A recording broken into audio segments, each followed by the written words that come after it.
The iron chains rattled against the wooden platform in Santa Rosa, New Mexico territory, and Yanaba Iron Hand knew the sound would haunt him for the rest of his days.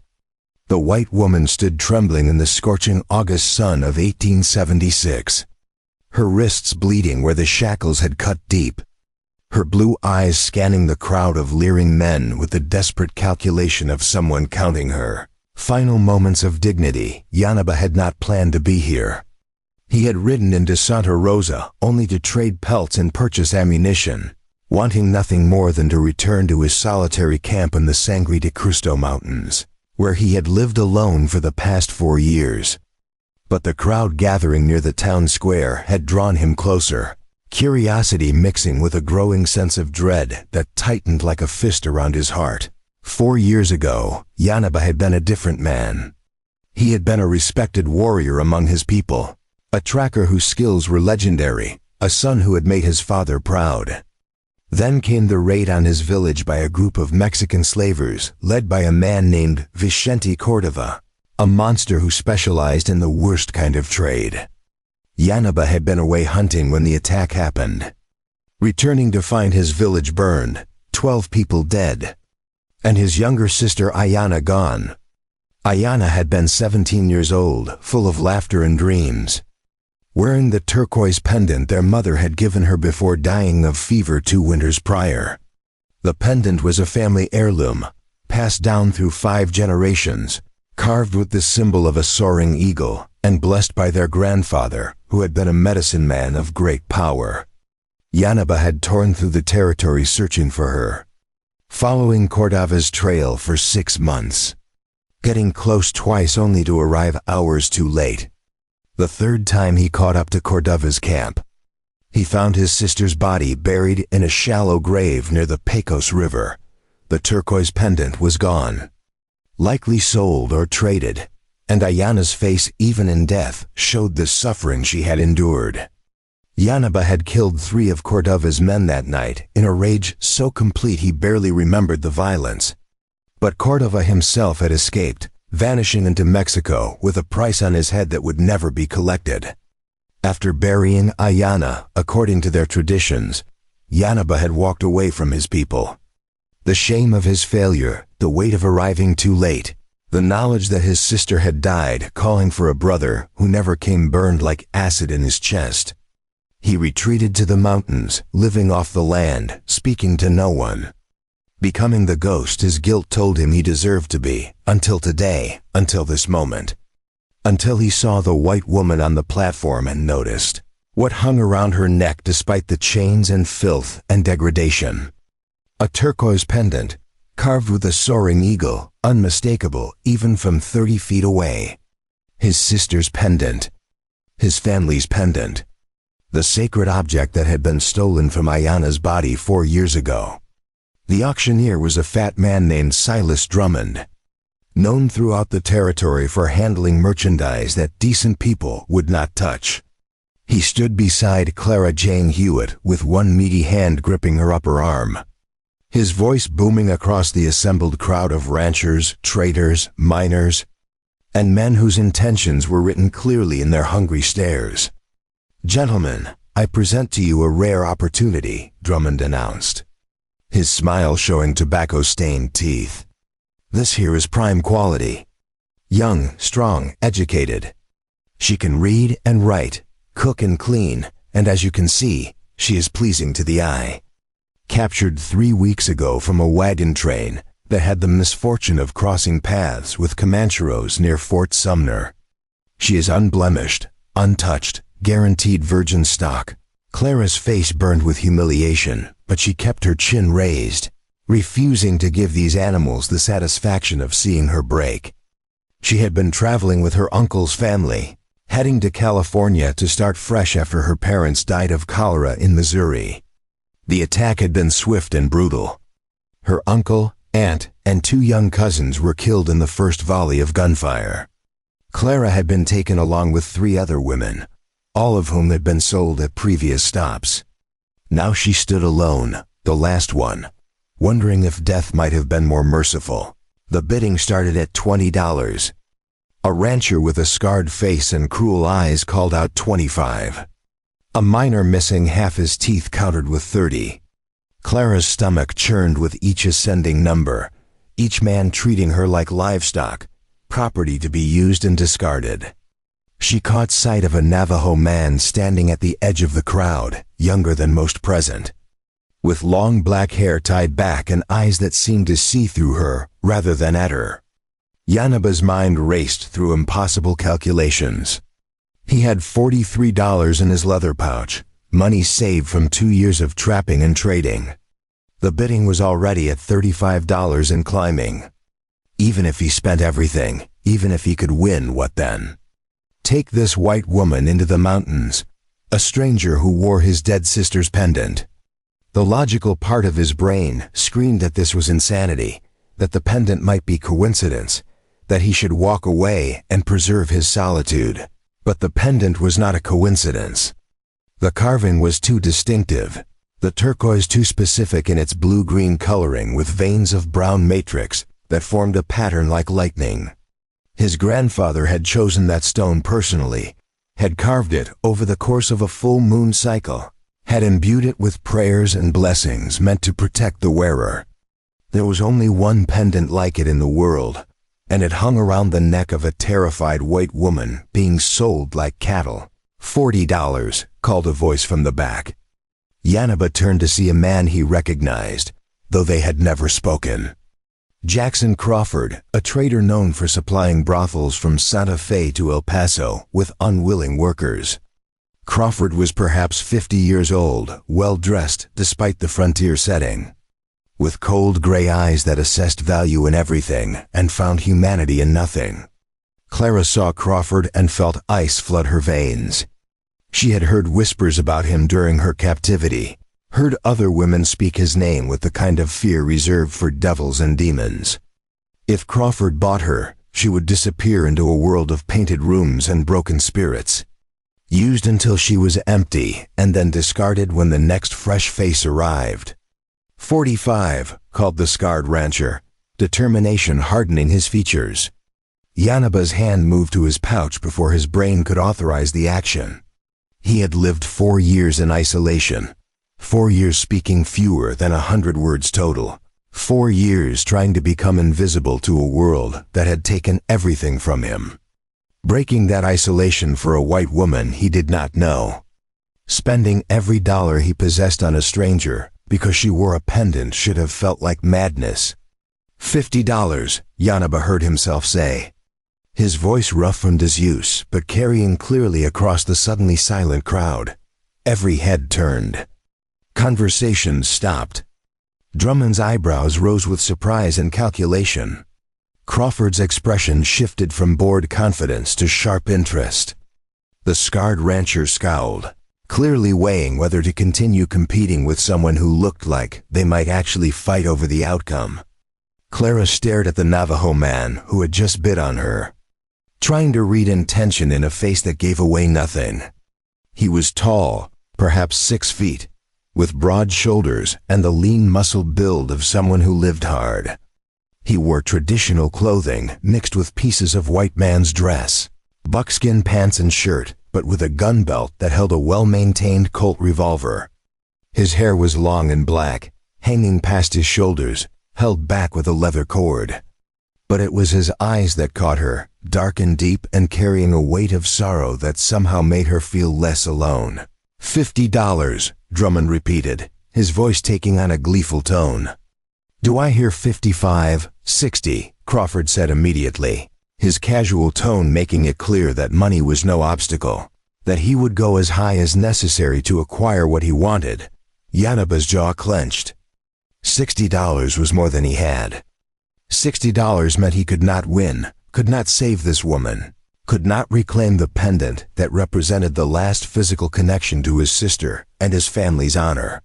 He had $43 and nothing else to offer except. His eyes moved to the bay horse tied near the platform, the sturdy gelding he had raised from a colt, trained personally, trusted completely. The horse was worth at least $30, maybe $40 to the right buyer. Combined with his cash, he could match Crawford's bid. Maybe go higher by $1 or $2. $60 going once, Drummond called.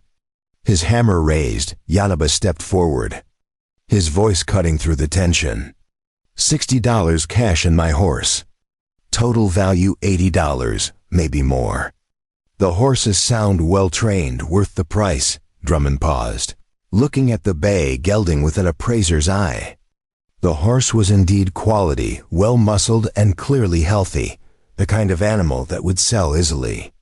The combined offer of cash and horse was strong, the kind of deal that would net Drummond a tidy profit when he resold the animal. Crawford's expression hardened. $85. Cash. The crowd murmured with appreciation and shock. $85 was a fortune for a single woman, more than most men in the territory earned in 6 months of hard labor. It was the kind of money that said Crawford wanted this particular woman badly, that some personal interest beyond simple business calculation was driving his bid. Yanaba felt the pendant slip away from him again, felt his sister's memory receding into the past where he could not follow or protect. He had nothing left to offer, no possessions of value, no money beyond what already lay on the table.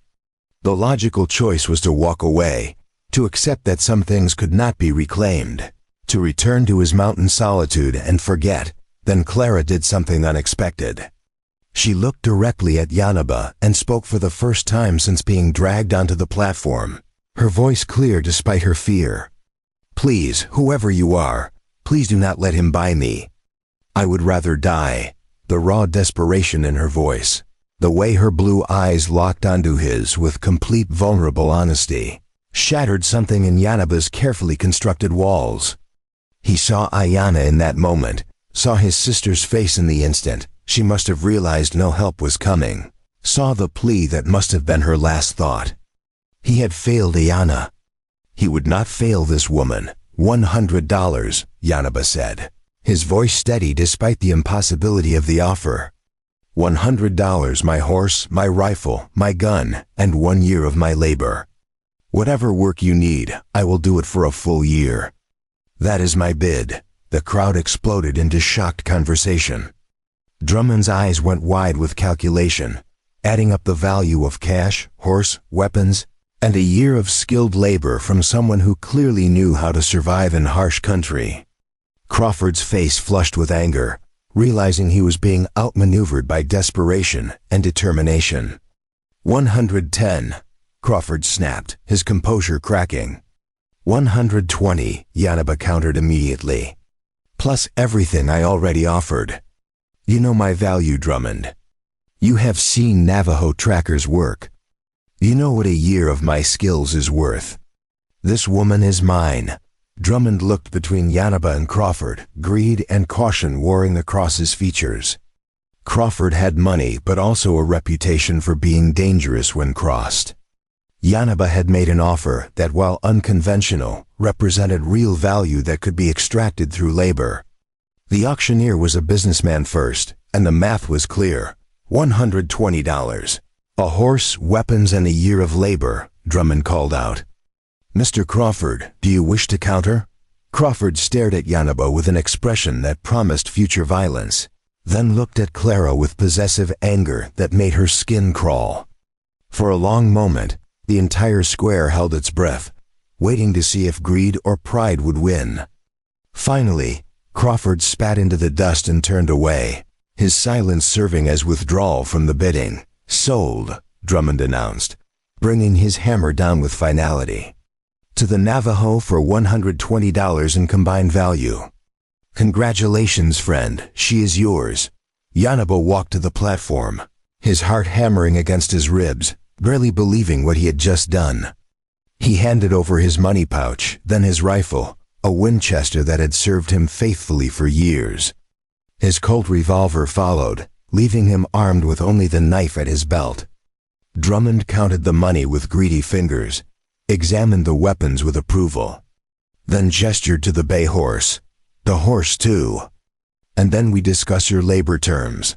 Yanaba led the gelding forward, his hand resting briefly on the animal's neck in silent goodbye. The horse had been his companion through 4 years of isolation, the only living being he had spoken to with any regularity. Losing it felt like cutting away another piece of himself.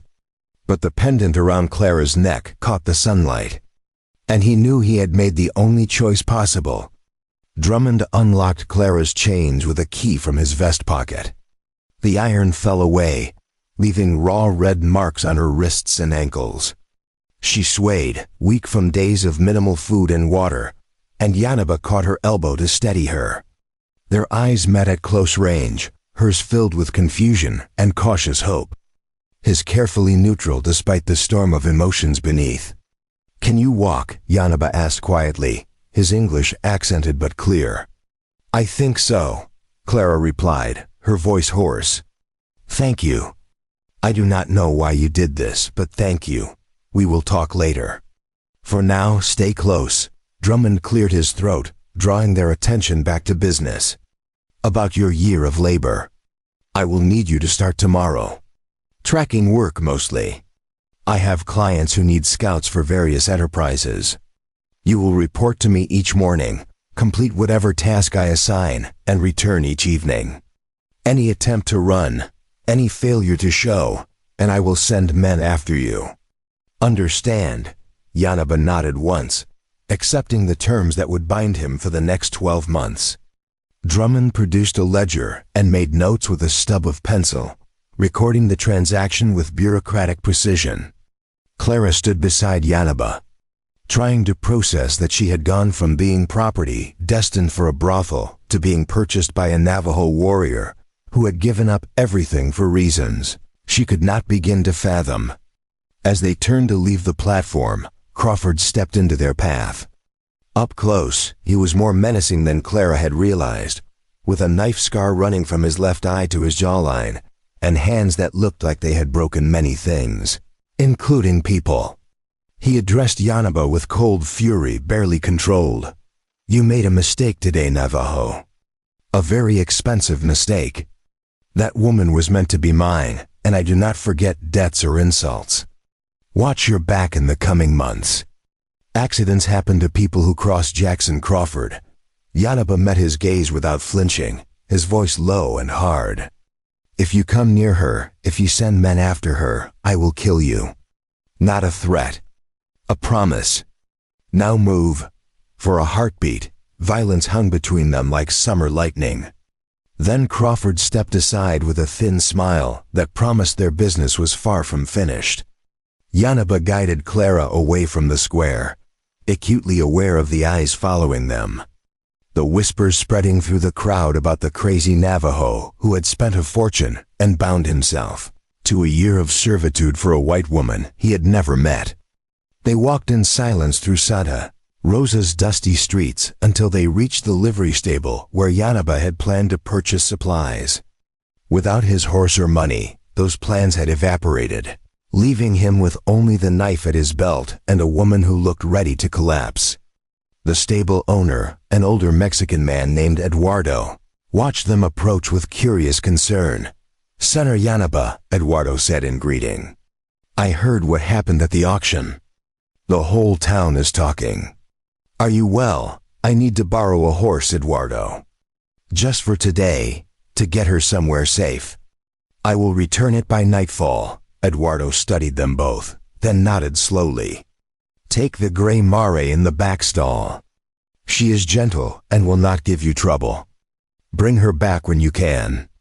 No charge for you, my friend."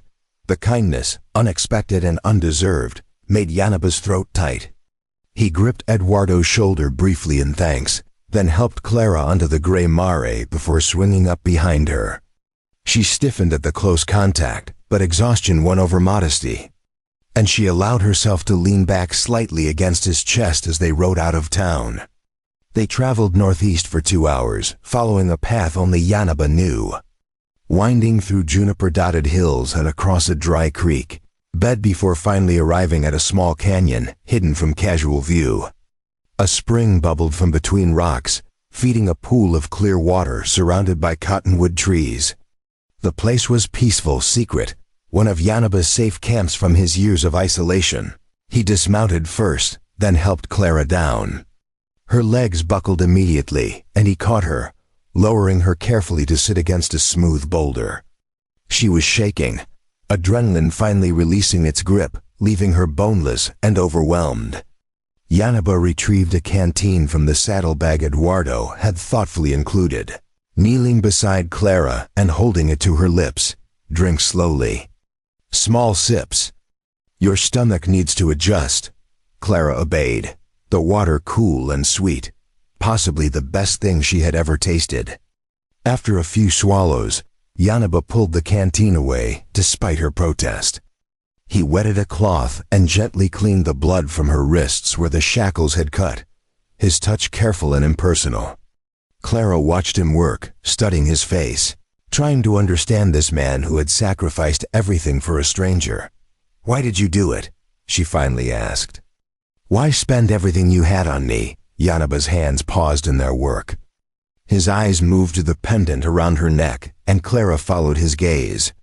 Her hand moving instinctively to touch the turquoise stone she had found among her captor's belongings, taking it only because it seemed to call to her in a way she could not explain. "Where did you get that pendant?" Yanaba asked, his voice rough with emotion barely contained. "I found it in the wagon where they kept us. One of the Comancheros had it in his saddlebag. I took it because it was beautiful, because I thought if I was going to die or worse, I wanted something beautiful to hold on to." "Why?" Yanaba's hand reached out slowly, his fingers touching the carved eagle with a reverence that made Clara's breath catch. When he spoke, his voice carried the weight of 4 years of grief finally given voice. "This pendant belonged to my sister. She was wearing it when she was taken by slavers 4 years ago. She was wearing it when she died. I have been searching for it ever since, hoping that finding it would somehow bring me peace or closure or revenge against the man who took her. And today I saw it around your neck, and I knew I could not let you suffer the same fate she did. I could not fail again." The night air in the hidden canyon carried the scent of sage and cedar smoke from the small fire Yanaba had built. Clara sat wrapped in a wool blanket Eduardo had packed with the borrowed horse, watching the Navajo warrior move around the camp with efficient silence. He had caught 2 rabbits using snares made from materials Clara had not even noticed him gathering. And now the meat roasted on green sticks propped over the flames. Her wrists still throbbed where the shackles had cut deep, but Yanaba had treated them with a paste made from crushed plants he identified as yarrow and bee balm. The burning sensation had gradually faded to a dull ache, and Clara found herself grateful for skills she had never imagined would save her from infection and fever. She touched the turquoise pendant again, understanding now why this stranger had bankrupted himself at the auction. "Your sister," Clara said softly, breaking the silence that had stretched between them since his revelation hours ago. "What was her name?" Yanaba's hand still briefly on the rabbit he was turning.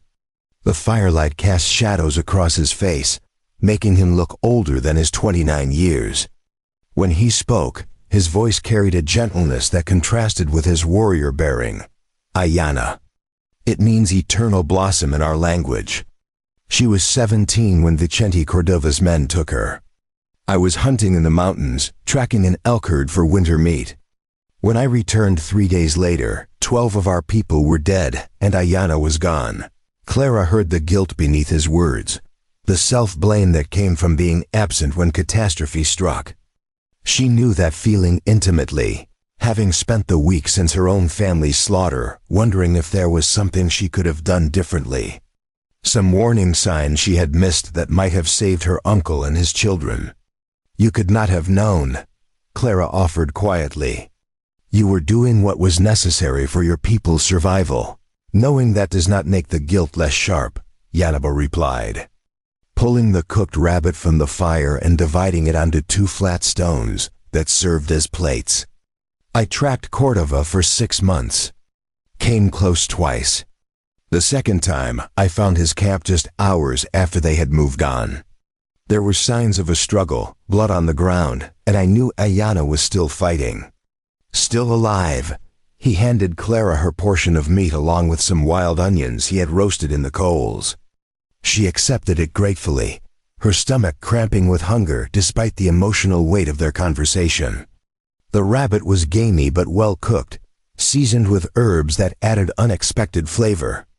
The third time I caught up to them, Yanaba continued. His own food untouched as memory pulled him back 4 years. I found her grave near the Pecos River, shallow, unmarked, like she was nothing. Like 17 years of life and laughter and dreams meant nothing to the animals who took her. Clara stopped eating, her throat suddenly too tight to swallow. She watched Yanaba's profile in the firelight and saw the moment the grief transformed into something harder. Something that had driven him into 4 years of isolation. I killed 3 of Cordova's men that night, Yanaba said flatly. Tracked them to a camp 5 miles south and came in silent.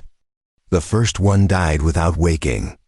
The second managed to grab his knife but was too slow. The third actually got a shot off, but his aim was poor and his panic made him sloppy. I took my time with him, made him tell me where Cordova had gone. Did he tell you? Clara asked. Her voice barely above a whisper. He told me Cordova had crossed into Mexico, heading for Chihuahua where he had connections with people who trafficked in human cargo. He told me other things too, before he died. Things about what happened to Ayana, things I wish I did not know. Yanaba's jaw clenched, his hands forming fists. By the time I buried my sister properly and said the prayers our grandfather taught me, Cordova was weeks ahead with an entire country to hide in. I made inquiries, followed rumors, but he had vanished like smoke. Clara set aside her food and moved closer to the fire, seeking warmth against the desert's nighttime chill. She understood now why Yanaba had spent everything to buy her freedom, why a turquoise pendant had triggered such an extreme response. She was both a stranger and a second chance. A way to redeem a failure that had carved him hollow after I buried Ayana, Yanaba said. Finally beginning to eat his own portion, I returned to my people's camp. But I could not stay. Every face I saw carried the same question, even if they were too kind to speak it aloud. Why was I alive when 12 others were dead? Why had I not been there to fight beside them? My father told me I was being foolish, that no one blamed me. But I blamed myself enough for everyone. So you left, Clara said, understanding the impulse to flee from the weight of survivor's guilt. I walked away one morning before dawn and did not look back. Went into the Sangre de Cristo Mountains and built a life that required nothing from anyone. I trapped, hunted, traded pelts twice a year for ammunition and salt. Spoke to maybe 3 people a year, and then only the bare minimum necessary for commerce. It was easier than carrying the looks of pity, easier than remembering what I had lost. Clara absorbed this, seeing the shape of the man before her with new clarity. Yanaba Ironhand was not naturally solitary or cruel. He had chosen isolation as penance, had carved himself away from human connection, because connection brought the risk of failure. And he had already failed the person who mattered most. And today you gave up that isolation, Clara said. Gave up your money, your weapons, your horse, your freedom for a year. All for a stranger wearing your sister's pendant. Not just for the pendant, Yanaba replied, meeting her eyes across the fire. When you spoke, when you begged me not to let Crawford buy you, I heard Ayana's voice. Saw her face. And I knew if I walked away, if I let you disappear into his world, I would be failing her again. I would be proving that the last 4 years of isolation were just cowardice dressed as grief. The honesty of his words struck Clara like a physical blow. She had been purchased, yes, technically made property through a transaction she had no voice in. But Yanaba's motivation was not ownership or control. It was redemption. A chance to save someone when he had been powerless to save the person who mattered most. I need you to understand something, Clara said carefully. I am grateful you bought me. Grateful you saved me from Crawford and whatever hell he had planned. But I am not your sister. I cannot be the vessel for your redemption or the answer to your guilt. I am just a woman who watched her family die and has been running on fear and desperation for 3 weeks. Yanaba studied her for a long moment, then nodded slowly. You are right. I did not think beyond the moment, beyond the need to act. We are strangers bound by circumstance and a piece of jewelry. I do not know what happens next. What happens next, Clara said firmly, is we figure out how to survive. You are bound to Drummond for a year of labor. I am technically your property, though the thought makes my skin crawl. Crawford is going to be a problem. You saw the way he looked at us. And somewhere out there, Vicente Cordova is still alive, still taking people, still destroying families. The last part was not a question, but a statement of fact that hung between them. Before we jump back in, tell us where you're tuning in from, and if this story touches you, make sure you're subscribed, because tomorrow I've saved something extra special for you. Yanaba's expression darkened, the old rage flickering in his eyes like embers catching wind. Cordova is beyond reach. He could be anywhere in Mexico by now, protected by people who profit from his business. Hunting him would take months, maybe years, and would probably end with my death in some nameless town. Or, Clara said quietly, we could find information. Track his network. Men like him do not operate alone. They have suppliers, buyers, routes they travel repeatedly. The Comancheros who took me, they talk sometimes when they thought I was not listening or did not care. They mentioned names, places, a man named Vargas who coordinates shipments between territories. Yanaba's attention sharpened. Diego Vargas. I heard that name before when I was tracking Cordova.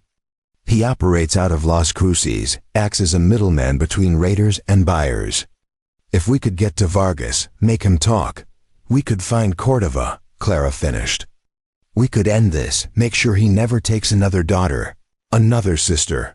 She paused, then added with steel in her voice, and I could make sure the animals who killed my family face justice. The Comancheros who took me, they are part of this network too. Everything is connected. Yanaba considered this, weighing risk against the possibility of closure he had thought forever lost. A year ago, even a month ago, he would have dismissed the idea as suicide dressed as planning. But something had shifted today when he made the decision to bid on Clara, when he chose action over isolation. The walls he had built around himself showed cracks, and through those cracks came the possibility of purpose beyond mere survival. If we do this, Yanaba said slowly, if we go after Vargas and through him Cordova, it will be dangerous. These are men who kill without hesitation, who have networks and resources we do not possess. We would be 2 people against an organization that spans territories, 2 people who have nothing left to lose, Clara countered. You have already given away everything you owned. I have no family, no home, no future waiting for me in California or anywhere else. We are ghosts, Yanaba. Sometimes ghosts are exactly what you need to haunt the wicked. A ghost of a smile touched Yanaba's lips at her fierce determination. This white woman, who had been chained on an auction platform hours ago, was not broken or helpless. She carried her own rage, her own need for justice, and Yanaba recognized a kindred spirit in that barely controlled fury. Then we need a plan, Yanaba said. And we need to be smart. Drummond expects me to report tomorrow morning for my first day of labor. I will work for him as agreed, but I will use that position to gather information. Men talk around hired help, especially when they think the hired help does not matter or understand the significance of what is being discussed. And me, Clara asked. What do I do while you are working for Drummond? Yanaba frowned, the practical problems of their situation becoming clear. You need to stay hidden. If Crawford sees you in town, if he decides to take what he thinks should have been his, I cannot protect you while I am working. The canyon is safe, but you would be alone and unarmed. Clara stood, brushing dust from the ragged dress she still wore. Then teach me. You have a knife. I assume you know how to use it. I need to be able to defend myself, not just hide and hope for the best. Learning to fight takes time. Then we start tonight, Clara interrupted. Every skill I learn is one more chance I have to survive the next attack, because there will be a next attack. Crawford is not going to forget about me, and Drummond might decide a year of your labor is not worth whatever trouble we bring. Yanaba studied her determined expression, saw the survivor's instinct that had kept her alive through capture and auction. She was right. Leaving her defenseless while he worked would be foolish. He stood, pulling the knife from his belt. A 7-inch blade with a bone handle worn smooth from use. This is a weapon of last resort, Yanaba said, holding the knife so firelight reflected off the honed edge. If you are close enough to use a knife, you are close enough to die. The goal is always to avoid the fight if possible, to run if you can, to survive rather than to win. But if I cannot run, Clara pressed. If I am cornered, then you aim here. Yanaba touched his own throat. Or here, his hand moved to his ribs, or here, indicating his inner thigh. Places where blood flows close to the surface, where a cut means rapid death or incapacity.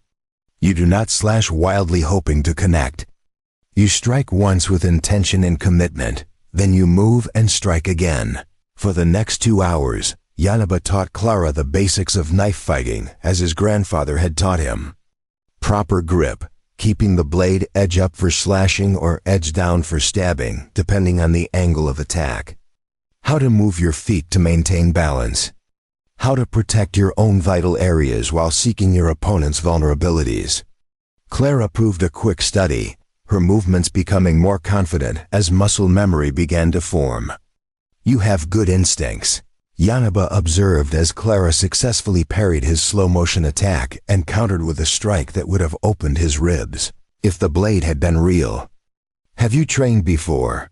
My father believed women should know how to defend themselves, Clara replied, slightly breathless from exertion. He taught me basic boxing when I was young, how to throw a proper punch, how to take a hit without panicking. Mother was scandalized, but father insisted. He said the frontier was no place for helpless flowers. Your father was a wise man, Yanaba said, stepping back and sheathing his knife. We will practice more tomorrow night, and every night after, until the movements are instinct rather than thought. For now you should rest. Dawn comes early, and I need to return the horse to Eduardo before reporting to Drummond. Clara nodded, exhaustion finally catching up to her now that adrenaline and determination had been spent. Yanaba had arranged a bedroll near the fire using blankets from the saddlebag, creating a space that offered warmth and relative comfort. Clara settled onto it gratefully, her body aching from days of rough treatment and the night's training. Yanaba, Clara said as he moved to take up a watching position on the canyon's rim. Thank you. Not just for buying me, but for treating me like a person instead of property. For teaching me instead of trying to keep me weak and dependent. That means more than you probably realize. Yanaba paused, silhouetted against the star-filled sky. You are not property, Clara Jane Hewitt. What happened today was a transaction I entered into freely, but it does not make you owned any more than my year of labor makes me Drummond's slave. We are partners in survival now, equals trying to navigate impossible circumstances. That is all. Clara smiled despite her exhaustion, comforted by his words, even as uncertainty about the future pressed down like the desert night's weight. She closed her eyes and listened to Yanaba's boots scuff against stone as he climbed to his watching position.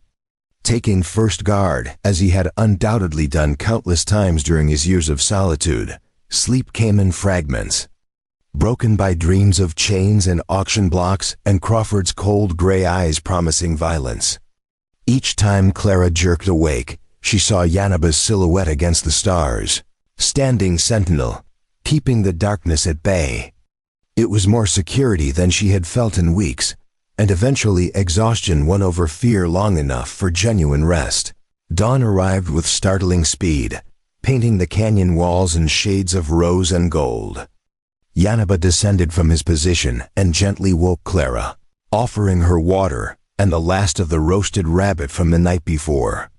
They ate quickly, both aware that Drummond would be waiting and that delays would not be tolerated. "Stay here today," Yanaba instructed as he prepared to leave. "Do not make fires during daylight. The smoke could draw attention. There is a path up the eastern wall that leads to a rock ledge. Good vantage point to see anyone approaching. If trouble comes and I am not here, run north toward the river. Follow it upstream until you reach a settlement called San Miguel. Ask for a priest named Father Marcos. Tell him Yanaba sent you. He is a good man and will help." Clara committed the instructions to memory, understanding that Yanaba was preparing her for the possibility he might not return. "And if you do not come back by nightfall, then you go to Father Marcos and forget about Drummond Cordova and this whole mess. You start over somewhere safe." Yanaba's expression softened slightly. "But I will come back. I made a promise to your father's memory and to my sisters. I do not break promises anymore." He swung onto the borrowed Mari, the gray horse dancing slightly in the cool morning air. Clara stood watching him prepare to ride back into Santa Rosa, back into the world of men who would happily kill him if given the excuse, and felt fear grip her chest. "Be careful," Clara said. The words inadequate but sincere. "Come back." "I will," Yanaba promised, then kicked the mare into motion, disappearing through the canyon's narrow entrance and leaving Clara alone with a knife, a bedroll, and the fragile hope that this partnership born from tragedy and turquoise might actually survive long enough to mean something. Silas Drummond's trading post sat on the eastern edge of Santa Rosa like a tumor. All weathered wood and barred windows that spoke of business conducted in shadows. Yanaba arrived just after sunrise to find the fat man already awake, coffee cup in hand, standing on the porch with the self-satisfied expression of someone who had just acquired a year of skilled labor for a fraction of its worth. "Punctual," Drummond observed, his voice carrying the false joviality of a predator playing at civility. "I appreciate that in my workers. Shows respect for the arrangement we made. Come inside, Iron Hand. We have much to discuss about your first assignment."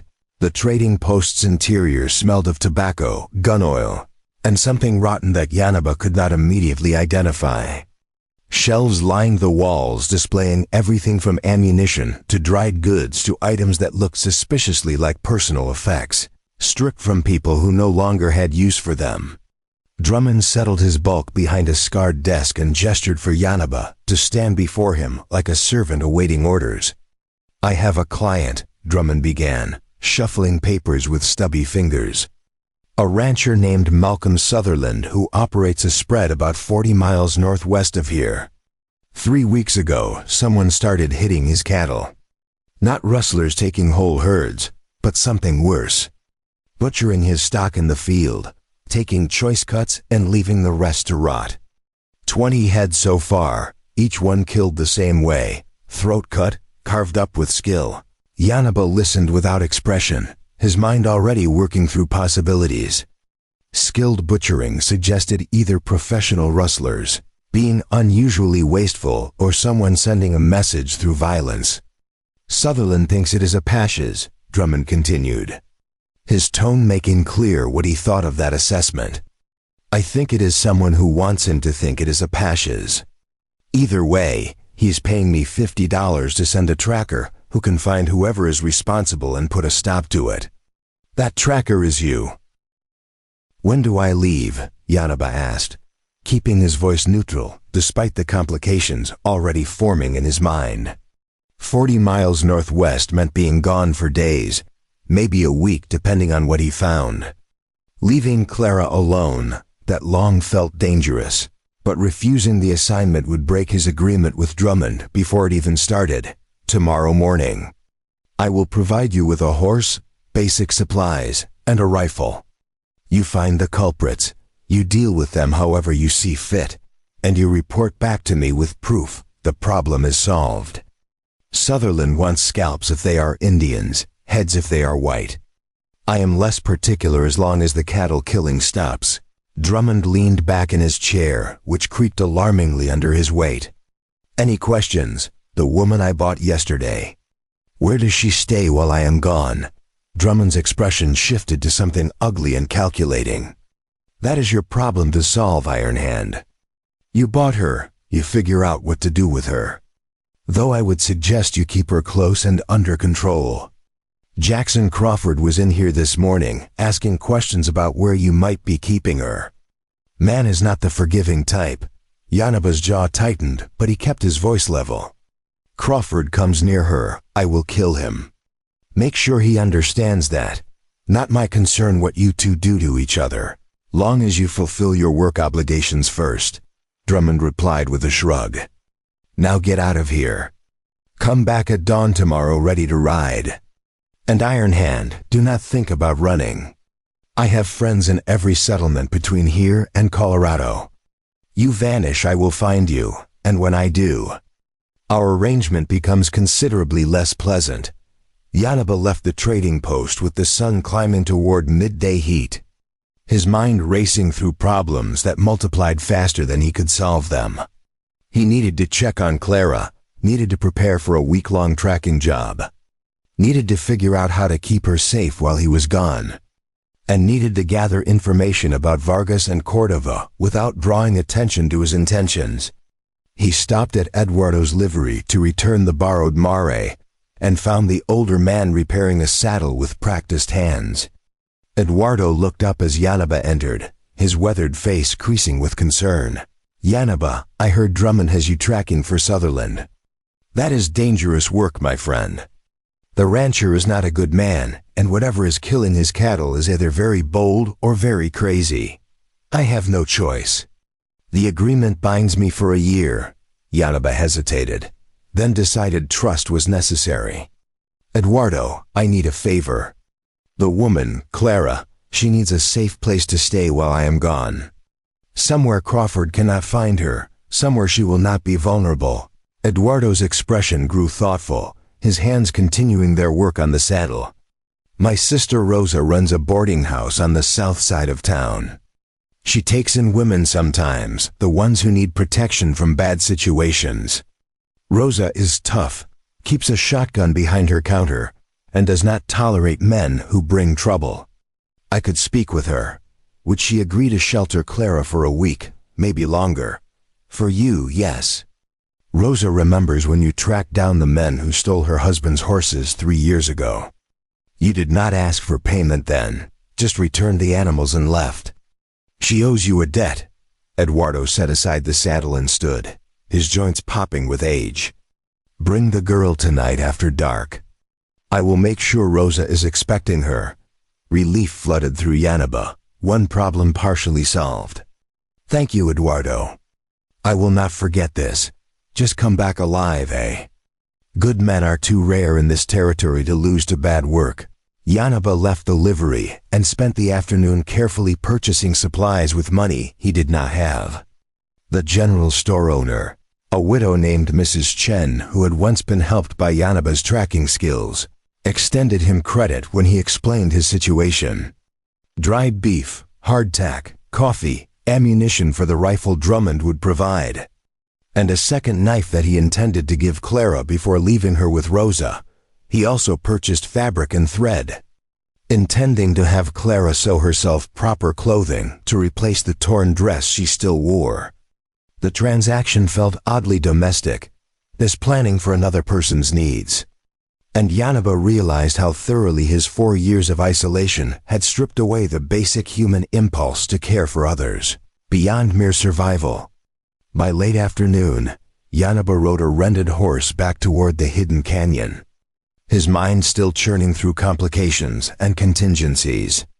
The sun hung low in the western sky, painting the landscape in shades of amber and rust.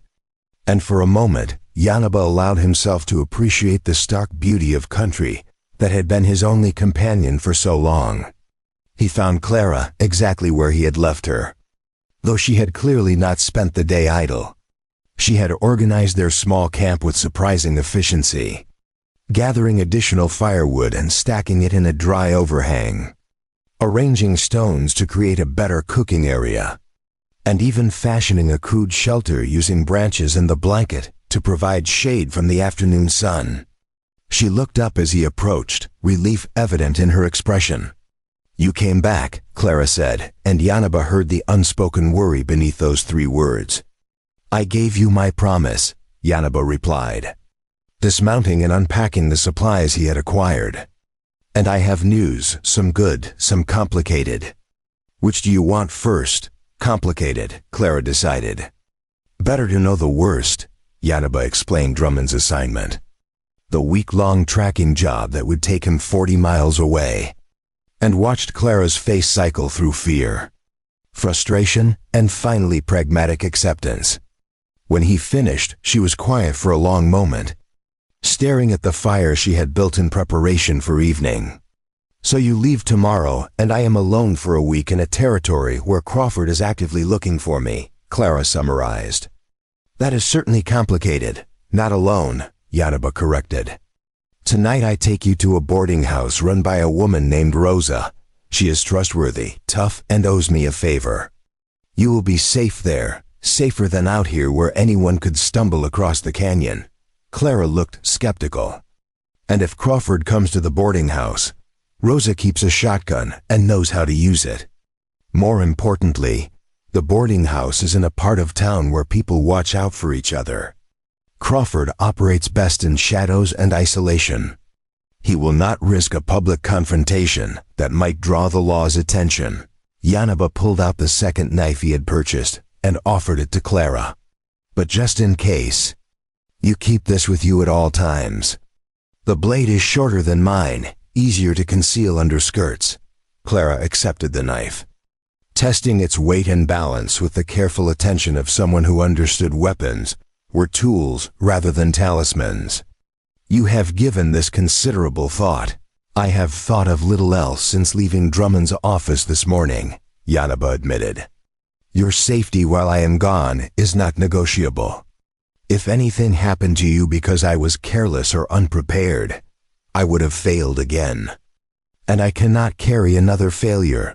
The raw honesty in his voice made Clara look up sharply, seeing past the warrior exterior to the man still haunted by his sister's death.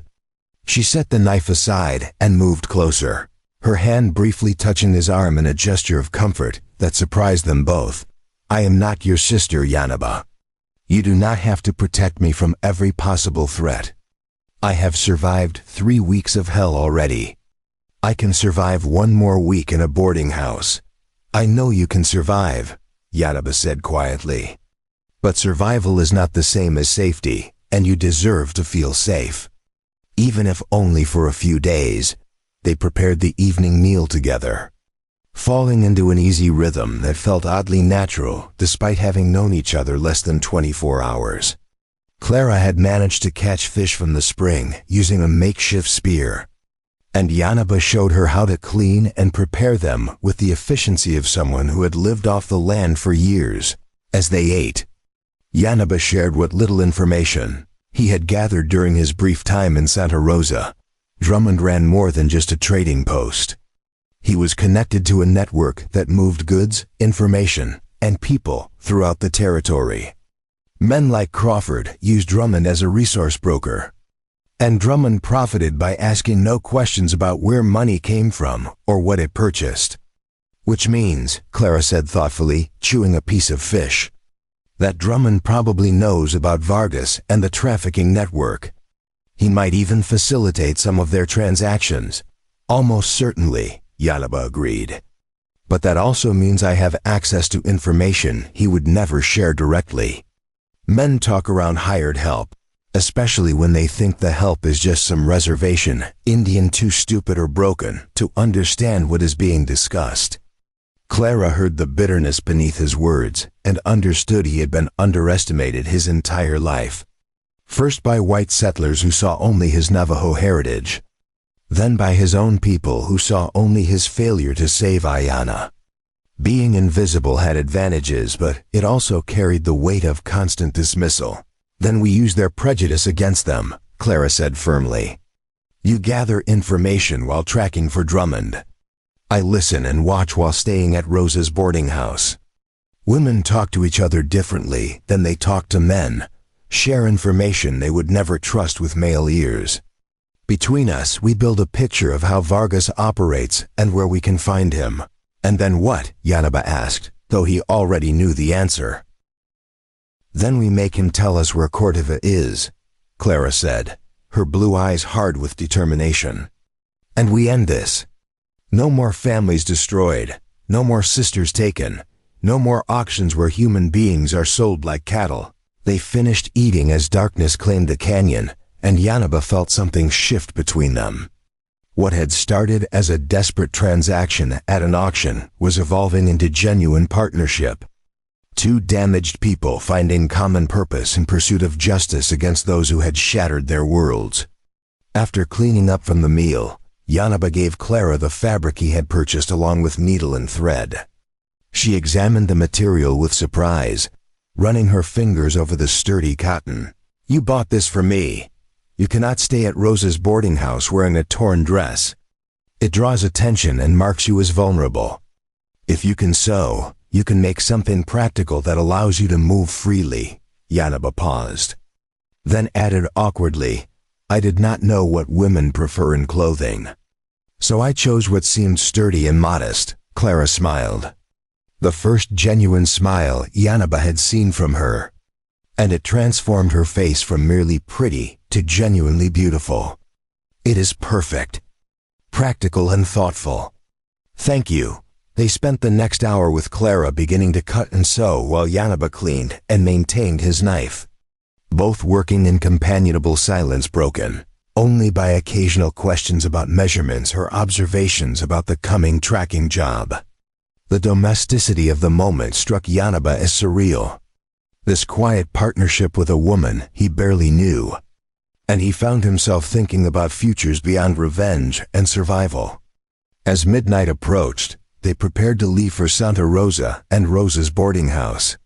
Clara had managed to create a simple skirt from the fabric, wearing it over her torn dress for modesty until she could complete a full outfit. Yanaba doused the fire thoroughly, scattering the ashes and erasing signs of their occupation with the practiced skill of someone who had spent years covering his tracks. They rode double on the rented horse, Clara seated behind Yanaba with her arms loosely around his waist for balance. The ride took 2 hours through darkness broken only by starlight and a thin crescent moon. They spoke little, both aware that sound carried far in the desert night, and that drawing attention now would be catastrophic.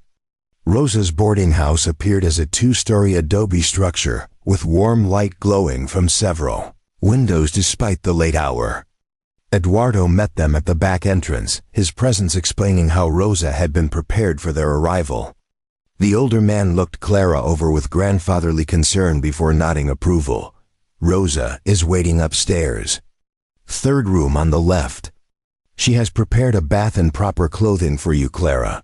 You will be safe here." Eduardo turned to Yanaba. "And you, my friend, ride carefully tomorrow. Sutherland's ranch is dangerous country, and not just because of whoever is killing cattle." Yanaba clasped Eduardo's shoulder in thanks, then helped Clara dismount. She looked up at the boarding house with obvious trepidation, and Yanaba understood her fear. Trusting strangers after what she had endured required courage he did not take for granted. "Rosa is good people," Yanaba said quietly. "She will protect you as fiercely as I would. And I will return as quickly as possible." Clara surprised him by stepping close and embracing him briefly, her face pressed against his chest. The gesture lasted only seconds before she pulled back, her expression embarrassed but determined. "Come back safe, Yanaba Ironhand.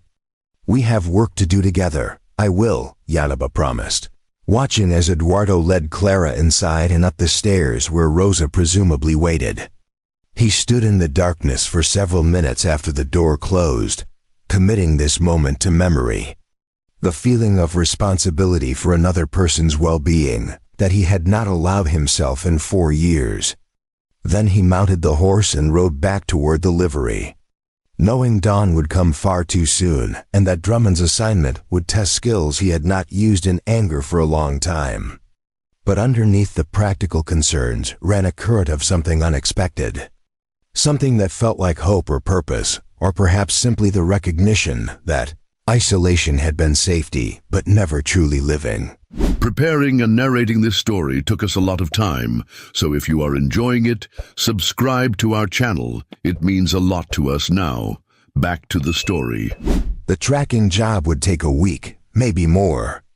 In that time, anything could happen to Clara, despite Rosa's protection and Eduardo's assurances. Crawford was patient and vindictive, and men like him always found ways to take what they believed they were owed. Yanaba could only trust that the arrangements he had made would hold, that the fragile partnership he and Clara had formed would survive his absence. He returned the horse to Eduardo's livery and walked through pre-dawn darkness to the hidden canyon one last time, gathering his few remaining possessions and preparing mentally for what was coming. Sutherland's ranch, whoever or whatever was killing cattle with skilled brutality, and the information he might gather that would lead them one step closer to Vargas and ultimately Cordova. As the first hint of light touched the eastern horizon, Yanaba made his way to Drummond's trading post, finding the fat man already preparing supplies and a horse for the journey. The rifle Drummond provided was decent quality, a Henry repeater that would serve well enough, and the horse was a sturdy dun gelding with good legs and calm temperament. "Remember," Drummond said as Yanaba prepared to leave, "Sutherland wants results, not excuses. You find who is killing his cattle, you end them, and you bring back proof. Do this job well, and the next 11 months might go easier. Fail, and I will make your life considerably harder." Yanaba simply nodded, checking the rifle's action one final time before mounting the dun. He rode northwest as the sun cleared the horizon, leaving Santa Rosa behind, carrying with him the weight of promises made and responsibilities accepted, wondering if a week would be enough time to complete Drummond's assignment and return before Crawford made his move. The land opened before him, vast and unforgiving, beautiful in its harshness. Somewhere ahead, Malcolm Sutherland's ranch waited with its mystery of butchered cattle and skilled killers. Somewhere behind, Clara Jane Hewitt tried to build safety from borrowed time and the kindness of strangers. And somewhere in the larger territory, Vicente Cordova continued his business of destroying families. Unaware that two ghosts were gathering themselves to haunt him, Yanaba kicked the dun into a steady lope, eating miles with the patience of someone who understood that justice, like tracking, required time and careful attention to signs others might miss. And as Santa Rosa disappeared behind him, he allowed himself to believe that perhaps redemption was not just a dream, but an achievable destination, if he could survive long enough to reach it. Malcolm Sutherland's ranch sprawled across a valley that should have been prosperous, with good water from 2 creeks and grazing land that stretched for miles under the relentless New Mexico sun. Instead, Yanaba found a place infected with tension, where cowhands moved with weapons always close in eyes, constantly scanning the horizon for threats that could materialize from any direction. The ranch house itself was a fortified structure of adobe and timber, with rifle slots cut into the walls and a clear killing field of 50 yards in every direction. Sutherland met Yanaba on the porch, a man of perhaps 55 with the lean, hard build of someone who had carved his empire from hostile country through violence and stubbornness. His eyes were the pale gray of winter ice, and they assessed Yanaba with the cold calculation of someone evaluating livestock. "You are the tracker Drummond sent," Sutherland said, his voice carrying the flat accent of someone who had migrated from somewhere back east and never quite lost the mark of origin. "Heard you are Navajo. Hope you are better than the last Indian tracker I hired, who took my money and disappeared into the hills without finding a damn thing." Yanaba bit back the anger that rose at the casual dismissal of his people and simply nodded. "Show me where the cattle were killed. I will find who is responsible." Sutherland led Yanaba and 2 of his hands, hard-faced men named Garrett and Pike, who watched Yanaba with undisguised suspicion, toward the eastern grazing range where the most recent kill had occurred. They rode for an hour through increasingly rough terrain, passing several groups of nervous cattle that scattered at their approach, until they reached a small box canyon where the smell of death hung, thick despite 3 days having passed since the killing. The steer lay where it had fallen, a massive longhorn that had been expertly butchered. The throat had been cut with a single deep slash, the work of someone who understood anatomy and knew exactly where to place the blade. Choice cuts had been removed from the flanks and shoulders with surgical precision, leaving the rest of the carcass to bloat and rot under the sun.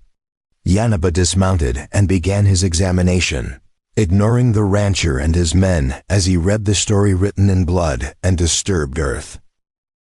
The killing had happened at night, probably around midnight based on the rate of decomposition and insect activity. 2 people, not one, working together with practiced efficiency. One to control the steer, another to make the kill. Boot prints showed they were both men, one significantly larger than the other, wearing cavalry-style boots that suggested military background or access to military surplus. They had approached from downwind, used the canyon walls for cover, and departed heading northeast toward the rougher country where tracking would become considerably more difficult. "Well," Sutherland demanded after Yanaba had spent 20 minutes studying the scene. "What do you see, tracker?" "2 men, not Apaches," Yanaba said flatly. "White men with military experience working together. They are not rustlers because they leave most of the meat. They are not hungry because they take only premium cuts. This is about sending a message or maintaining skills, possibly both." Sutherland's face darkened. "If they are not Indians and not rustlers, then who the hell are they, and why target my cattle?" Yanaba stood, brushing dust from his knees. "That is what I will find out. But I need to follow their trail, and I work better alone. Your men stay here, I track and I return when I have answers." "Like hell," Pike interjected, his hand moving toward his gun. "We are not letting some reservation Indian wander off on his own. You will probably just disappear, and we will never see." "Pike," Sutherland interrupted, his voice carrying the weight of absolute authority. "Drummond sent him, which means he has a leash. Let him work. If he runs, Drummond will deal with it." The rancher turned back to Yanaba. "You have 3 days to find these men and bring me proof they are dead. After 3 days, my patience ends and you become as much a problem as the cattle killers." Yanaba simply nodded, already moving toward his horse. He had what he needed from the kill site, and the trail was growing colder with every hour of delay. Sutherland and his men rode back toward the ranch house, leaving Yanaba alone with the dead steer and the tracks that led northeast into country that would test every skill his grandfather had taught him. The tracking itself was not particularly difficult for someone with Yanaba's training. The 2 men had made minimal effort to hide their passage, confident that no one would bother following or that the rough terrain would discourage pursuit. They moved through a landscape of broken rock and scattered juniper, following game trails when convenient and creating their own path when necessary, always trending northeast toward higher elevation by late afternoon. Yanaba had covered 15 miles and was closing the distance. He found a cold camp where the men had stopped to rest, signs indicating they had paused for perhaps 2 hours before continuing. Cigarette butts showed one of them smoked, the paper twisted in a distinctive way that suggested military habit. A scrap of fabric caught on a thorn bush was army blue, reinforcing Yanaba's assessment that these were former soldiers, men who had learned their killing skills in uniform and now applied them to unknown purposes. As the sun descended toward the horizon, Yanaba spotted smoke rising from a canyon perhaps 3 miles ahead. He approached with extreme caution, moving on foot and using every scrap of cover the terrain provided. The canyon held a small camp with 2 horses picketed near a spring and 2 men sitting around a fire, cooking meat that was almost certainly from Sutherland's cattle. Yanaba settled into a position on the canyon rim where he could observe without being seen, studying the men with patient attention to detail. The larger of the two was perhaps 40 years old, heavily muscled with a scarred face that spoke of hard living and violence survived. The smaller man was younger, maybe 25, with nervous energy that kept him constantly moving even while sitting. They ate in silence, the comfortable quiet of people who had worked together long enough that conversation was unnecessary. "How much longer we got to keep this up?" the younger man finally said, his voice carrying clearly in the still evening air. 3 weeks of killing cattle is good money, but Vargas is going to expect results soon. Yanaba's attention sharpened at the name. Vargas, the middleman Eduardo had mentioned, the man who coordinated trafficking between territories. These cattle killings were not random vandalism, but a calculated operation with purpose beyond simple destruction. "Vargas pays when Sutherland breaks," the older man replied, his voice a deep rumble. "The rancher is stubborn, but every man has a limit. We kill enough cattle, cost him enough money, he will be desperate enough to sell at whatever price Vargas offers. Then Vargas has the ranch, the water rights, and a perfect location for moving merchandise through the territory without law interference." The younger man laughed, a sound without humor. "Merchandise? You mean people. Why not just say it? Cole, we are helping Vargas buy a ranch so he can run slaves through New Mexico without getting caught. We are getting paid $500 to kill cattle and ask no questions," Cole corrected sharply. "What Vargas does with the ranch after is not our concern. We complete the job, collect our money, and move on to the next contract." That is how professionals operate. Yanaba had heard enough. These men were not just cattle killers, but part of the network that connected Vargas to the broader trafficking operation. Taking them alive would provide information, names, routes, details that could lead directly to Vargas and through him to Cordova.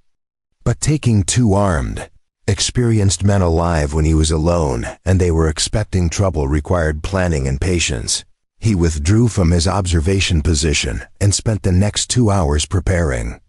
The canyon had only one viable entrance, a narrow gap that the men would have to pass through when they broke camp in the morning.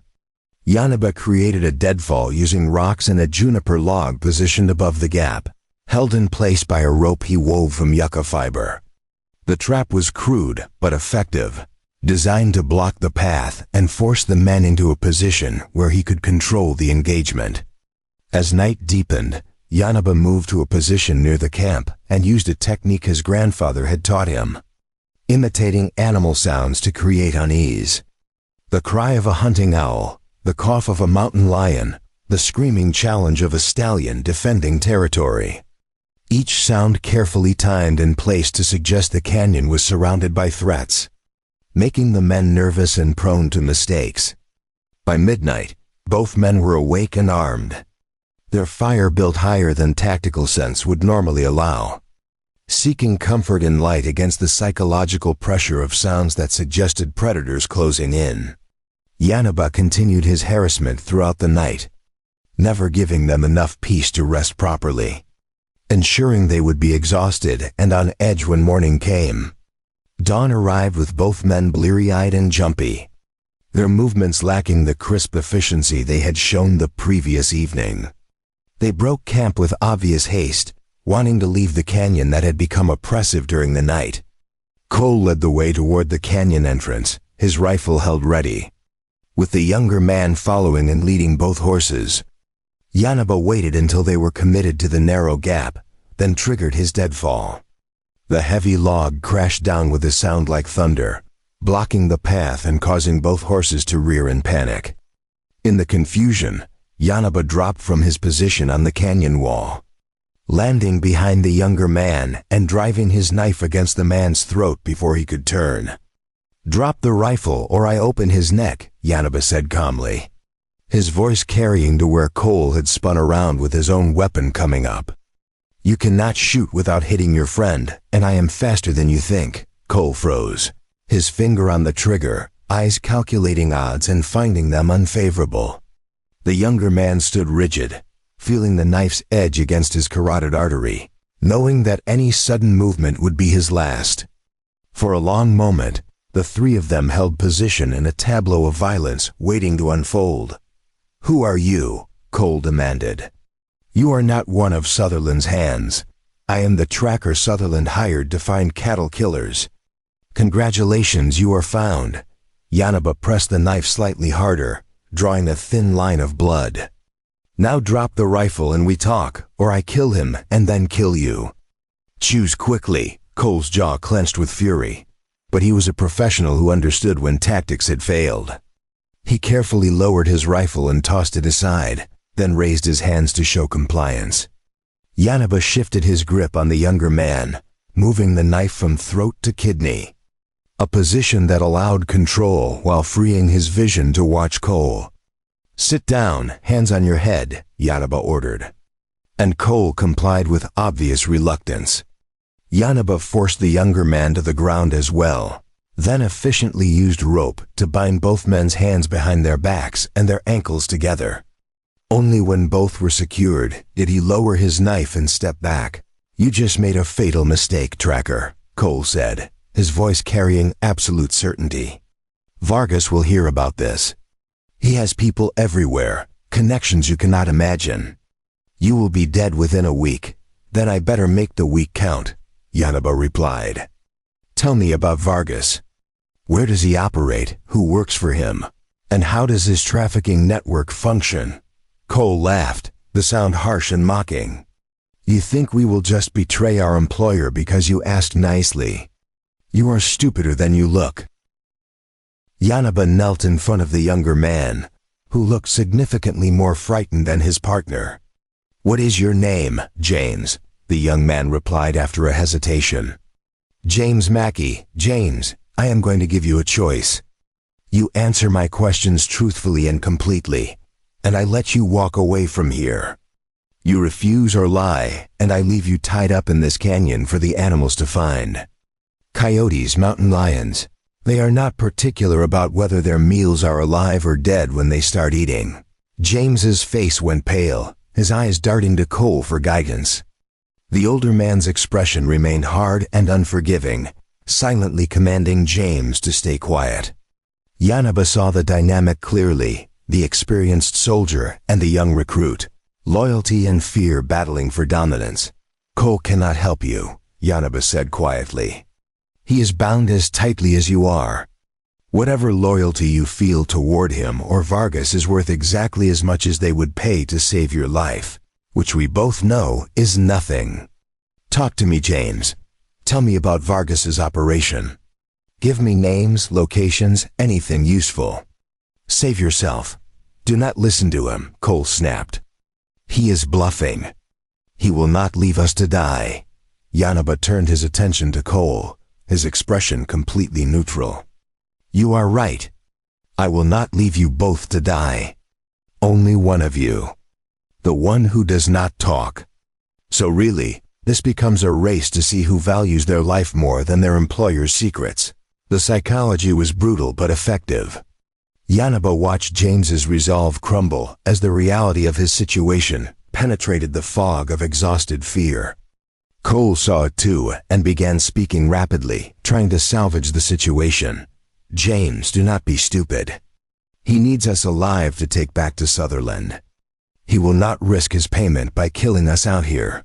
But Yanaba had already shifted his focus entirely to James, ignoring Cole as if he had ceased to exist.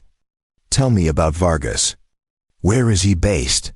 "Las Cruces," James blurted out, the words tumbling over each other in his haste to cooperate. "He operates out of a trading post on the south side of town. Calls it the Desert Rose. He coordinates everything from there. Brings in merchandise from Mexico and Comancaro raids, holds them for a few days. Then sells them to buyers throughout the territory. Merchandise meaning people, yes," James confirmed miserably. "Mostly women and children.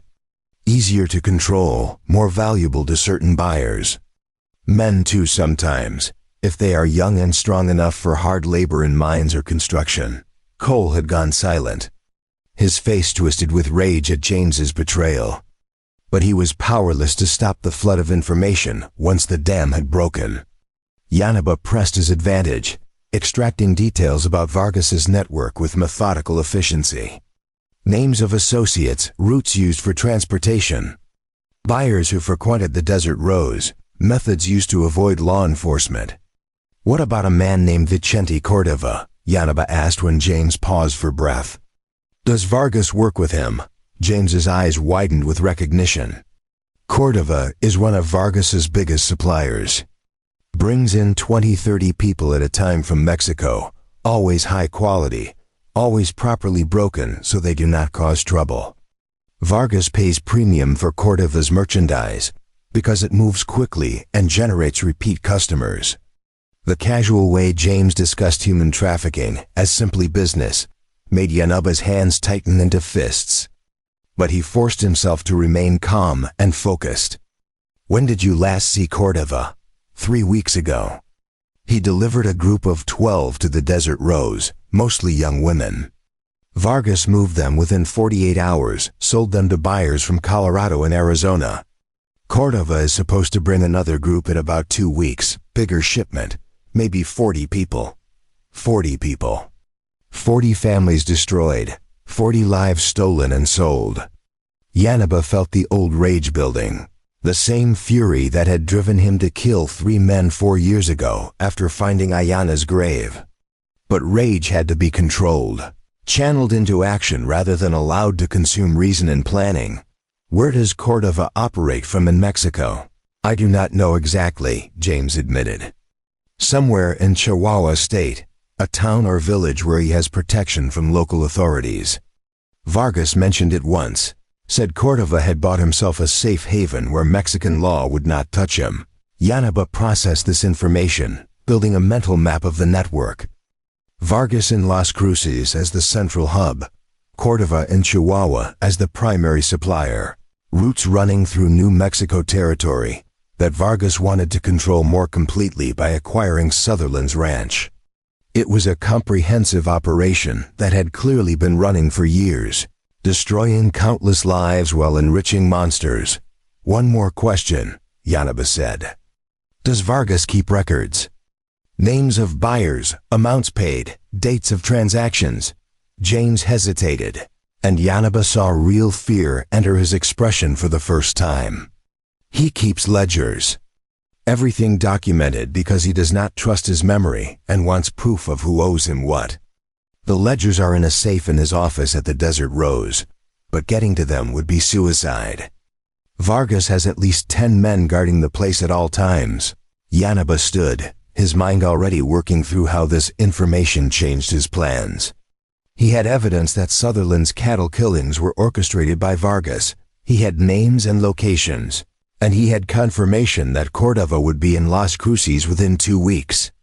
Everything he and Clara needed to end this was within reach, but taking it would require careful planning and probably more violence than he wanted to contemplate.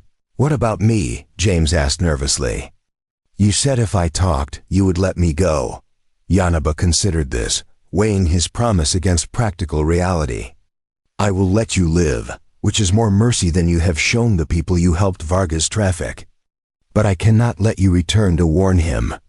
You stay here, tied up, for 3 days. I will tell Sutherland where to find you when I return. What happens after that is between you and the rancher. James's face went white as he understood the implications. Sutherland was not the forgiving type, and James had just admitted to orchestrating the destruction of thousands of dollars worth of cattle. Whatever justice or vengeance the rancher chose to extract would not be gentle. You cannot leave me for Sutherland, James pleaded. He will kill me, probably slowly. Then you better hope I remember to tell him where you are before too much time passes, Yanaba replied without sympathy. He turned to Cole, who had been silent throughout James's confession, his face a mask of controlled fury. You, however, I am taking back to Sutherland. You are the proof he requested, and you will tell him everything James just told me about Vargas's operation. Go to hell, Cole spat. Eventually, Yanaba agreed. But first we ride. He retrieved Cole's horse, hauled the bound man onto the saddle with less gentleness than strictly necessary, and secured him so escape would be impossible. James he left tied in the canyon with enough slack that he could eventually work himself free, though it would take hours or days depending on his determination and pain tolerance. "Please," James called out as Yanaba prepared to leave. "Do not forget about me." Yanaba looked back at the young man who had helped destroy lives for money, then made a decision that fell somewhere between mercy and justice. "I will send someone for you in 3 days. Use that time to think about the people whose lives you helped destroy. Think about whether $500 was worth what is coming." Then he rode out of the canyon with Cole secured behind him, heading back toward Sutherland's ranch with evidence of Vargas's operation and a timeline that meant he had less than 2 weeks to plan and execute an assault on the Desert Rose, 2 weeks to gather weapons and allies, 2 weeks to prepare Clara for violence that would make the auction look tame. 2 weeks before Cordova arrived with 40 new victims. The ride back took most of the day, with Cole maintaining sullen silence despite Yanaba's occasional attempts to extract additional information. By late afternoon, they arrived at Sutherland's ranch to find the rancher on his porch, rifle across his knees, watching their approach with calculating interest. "You found them," Sutherland observed as Yanaba dismounted. "Where is the other one?" "Dead," Yanaba lied smoothly. "This one is the leader. He will tell you everything about who hired them and why." He briefly explained Vargas's plan to force Sutherland into selling the ranch by destroying his cattle herd. Watching the rancher's face darken with rage as the manipulation became clear. "Vargas," Sutherland hissed, the name carrying years of business rivalry and personal animosity. "That Mexican bastard has been trying to squeeze me out for a decade. Now he hires killers to destroy my stock." He stood, gesturing for 2 of his hands to take custody of Cole. "Garrett, Pike, take this piece of filth to the barn. I will deal with him personally once I hear his full confession." As Cole was dragged away, his face showing the first real fear Yanaba had seen, Sutherland turned his attention back to the tracker. "You did good work, Iron Hand. Better than I expected from one of your kind. Drummond said you owed him a year of labor, but I am buying out your contract. $500 to him, another $500 to you if you agree to work for me instead." Yanaba considered this carefully, seeing opportunity beneath Sutherland's offer. Working for the rancher would provide cover and resources for going after Vargas, but it would also tie him to a man whose casual racism and brutal methods made cooperation difficult. "I need 3 days, Yanaba said. "Personal business in Santa Rosa that cannot wait. After that, we can discuss terms." Sutherland's eyes narrowed with suspicion. "What kind of personal business?" "The kind that is mine alone," Yanaba replied flatly. "You hired me to find cattle killers and I did. Now I need 3 days before we talk about future work." "That is the deal." For a long moment, Sutherland assessed him, weighing control against the value of keeping a skilled tracker available. Finally, he nodded. 3 days. Then you come back and we discuss what working for me means. Do not disappoint me, Iron Hand. I am not as forgiving as Drummond." Yanaba took the horse Sutherland provided and rode out before the rancher could change his mind, heading back toward Santa Rosa with information that changed everything and a timeline that demanded immediate action. Knowing that Clara waited at Rosa's boarding house, hopefully safe, hopefully ready for what came next, and hoping that 3 days would be enough to prepare for a war against men who had made trafficking in human misery their life's work. Yanaba reached Santa Rosa just after midnight on the 3rd day, his body aching from hard riding and the violence at Sutherland's ranch. The town lay mostly dark except for the saloon and a few scattered windows, where insomniacs or night workers kept vigil against their own demons. He went first to Eduardo's livery, finding the older man asleep in a small room behind the stalls, and gently woke him with a hand on his shoulder. "Yanaba," Eduardo said, coming awake instantly with the awareness of someone who had lived through dangerous times. "Thank God you are back." There has been trouble. Cold fear flooded Yanaba's chest. Clara, is she hurt? No, she is safe, Eduardo assured him quickly. But Crawford came to Rosa's boarding house 2 days ago with 3 men. He demanded Rosa turn over Clara, said he had legal claim because you had no right to buy her in the first place. Rosa refused, told him to get off her property or she would shoot him. He left, but not before making threats. Yanaba forced himself to breathe slowly, to think through the panic that threatened to overwhelm tactical sense. Where is Clara now? Still at the boarding house. Rosa moved her to a room on the 2nd floor that overlooks the back alley, gave her a shotgun, and taught her how to use it. My sister is tough, Yanaba, but she cannot hold off Crawford forever if he decides to come back with more men.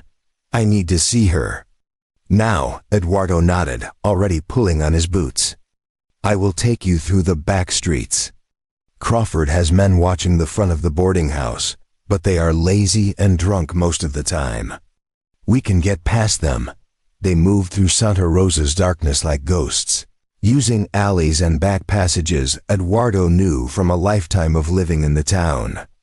The boarding house appeared quiet from their approach angle, though Yanaba spotted 2 men sitting in shadows across the street, passing a bottle between them and keeping desultory watch. Eduardo led him to a back door that opened with a key Rosa had given him, and they climbed stairs worn smooth by decades of footsteps. The room Eduardo indicated was at the end of the 2nd floor hallway. Yanaba knocked softly, identifying himself in a low voice. He heard movement inside, then Clara's voice, tense and suspicious. Prove it is you. Tell me something only Yanaba would know. The turquoise pendant around your neck belonged to my sister Ayana. She died 4 years ago near the Pecos River. I spent everything I had to buy you at auction because I could not fail again. The door opened immediately, and Clara stood there with a shotgun in her hands and relief flooding her face. She set the weapon aside and embraced Yanaba with fierce intensity, her body trembling slightly against his. He held her carefully, aware of Eduardo's tactful retreat down the hallway, giving them privacy. I thought you might not come back, Clara said, her voice muffled against his chest. Or that Crawford would break in before you did. Rosa has been wonderful, but these past 2 days have been terrifying. I am here now, Yanaba said quietly. And I have information. Everything we need to find Vargas and through him, Cordova. Clara pulled back, wiping her eyes quickly and straightening her spine with visible effort. She had transformed during his absence. Wearing a simple but well-made dress she had clearly sewn herself, her hair cleaned and pinned back, her bearing showing the resilience that had kept her alive through capture and auction. The room behind her was sparse but clean, with a single bed, a chair, and a small table where she had been working on something. Tell me everything, Clara said, gesturing for him to sit while she took position by the window where she could watch the street. What did you find at Sutherland's ranch? Yanaba explained the past 3 days in efficient detail, from tracking the cattle killers to extracting information from James to his confrontation with Sutherland. He described Vargas's operation in Las Cruces, the Desert Rose trading post, the ledgers that documented years of trafficking, and most importantly, that Cordova would arrive in approximately 10 days with a shipment of 40 people. Clara listened with absolute focus, her expression hardening as the scope of Vargas's network became clear. When Yanaba finished, she was quiet for a long moment, staring out at the dark street where Crawford's men maintained their watch. 10 days, Clara said finally. That is not much time to plan an assault on a fortified position defended by experienced killers. No, Yanaba agreed. Which is why we cannot do it alone. We need allies, people who have reason to want Vargas stopped and the skills to help us succeed. Who did you have in mind? Yanaba had been thinking about this during the long ride back to Santa Rosa. Sutherland offered to buy out my contract with Drummond and hire me directly. He hates Vargas, has resources and men who know how to fight. If I tell him what Vargas really does, The trafficking operation beyond just the ranch manipulation. He might be willing to help. Clara looked skeptical. You trust Sutherland? From what you described, he's not exactly a noble character. I do not need him to be noble. I need him to be angry and capable. Sutherland is both. And men like him, they operate by codes even if those codes are not the same as ours. Vargas tried to destroy his livelihood through deception. That is a debt Sutherland will want paid. And what about Crawford? Clara asked, nodding toward the window. He is not going to just forget about me because you came back. If anything, your return probably makes him more determined. Yanaba's expression went cold and hard. Crawford is a problem that needs permanent solution. But first, we deal with Vargas and Cordova. After that, if Crawford still wants trouble, I will give him more than he can handle. A knock at the door interrupted them, and Rosa entered without waiting for invitation. She was a woman of perhaps 50, built solid as an oak barrel, with gray-streaked black hair and eyes that had seen too much suffering to be shocked by anything. She looked Yanaba over with frank assessment, then nodded approval. So you are the Navajo who bankrupted himself for a stranger. Eduardo speaks well of you, which counts for much in my book. Rosa turned to Clara. This man is the reason you are not in Crawford's brothel right now. Remember that when things get difficult. I know, Clara said quietly. I owe him my life. You owe him nothing, Yanaba interrupted. What I did was for my own reasons, my own redemption. You are not a debt to be collected, Rosa laughed, a sound like gravel shifting. Spoken like a man who has not figured out that saving someone creates connection whether you want it or not. She sobered quickly, her expression becoming serious. But we have practical problems to discuss. Crawford came by again this afternoon, this time with 5 men instead of 3. He did not threaten directly, just made it clear he knows Clara is here and that he considers his patience to be running out. How long before he tries to take her by force? Yanaba asked. Days, maybe hours. Crawford is not a patient man, and he sees Clara as property he was cheated out of. Men like him do not accept being told no. Rosa crossed her arms. I can hold him off for a while longer. But eventually, he will come with enough men that my shotgun and fierce reputation will not be sufficient deterrent. Yanaba made a decision that had been forming since hearing about Crawford's visits. Then we leave tonight. Both of us. We ride for Sutherland's ranch and prepare there. Crawford cannot follow without declaring open war, and even he is not stupid enough to attack a fortified ranch. And then what? Clara asked. We hide at Sutherland's ranch while Cordova delivers 40 people to Vargas for trafficking. That was not the plan. The plan adapts to circumstances, Yanaba replied. We use Sutherland's resources to gather what we need, weapons and men and information. Then in 9 days, we ride for Las Cruces and we end Vargas's operation before Cordova arrives. We free whoever is being held there. We destroy the Desert Rose.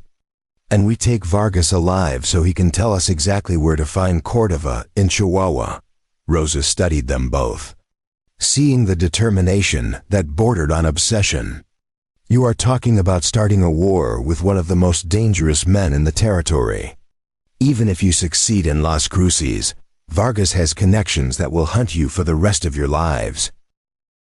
Then our lives will be short but meaningful, Clara said, her voice carrying absolute conviction. Better that than long and cowardly. These men destroyed my family, Yanaba's sister, and hundreds of other families we will never know about. Someone has to stop them, and if that someone is us, then so be it. Yanaba felt pride surge through him at her fierce courage. This woman who had every reason to hide and heal instead choosing to fight. He stood, offering his hand to Clara. We ride within the hour. Pack only what you can carry on horseback. Everything else stays. Clara moved immediately to gather the few possessions she had accumulated, mostly the clothes she had sewn and the knife Yanaba had given her. Rosa watched them prepare with an expression mixing concern and respect. then left briefly and returned with a leather satchel. "Food for 3 days, water skins, and ammunition for that shotgun," Rosa said, handing the satchel to Clara. "Also a Derringer pistol that fits in a pocket, just in case." "You are a brave girl, Clara Hewitt, braver than most men I know. Try not to get killed doing something heroic." Clara embraced Rosa impulsively, tears threatening but held back through sheer will. "Thank you for protecting me. For treating me like I mattered. You do matter," Rosa said firmly. "Do not ever let anyone convince you otherwise."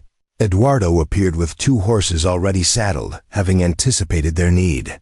He had also brought a rifle for Yanaba, an older Springfield that had seen better days, but would still put holes in targets at distance. They loaded their minimal supplies quickly and efficiently, aware that every minute delayed increased the chance of Crawford's men noticing unusual activity.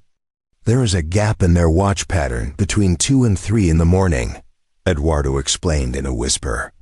"The men get tired, their attention wanders. If you leave through the back alley and head west before turning north, you should be clear of town before they realize you are gone." Yanaba clasped Eduardo's shoulder in gratitude, unable to find words adequate for the debt he owed this man and his sister.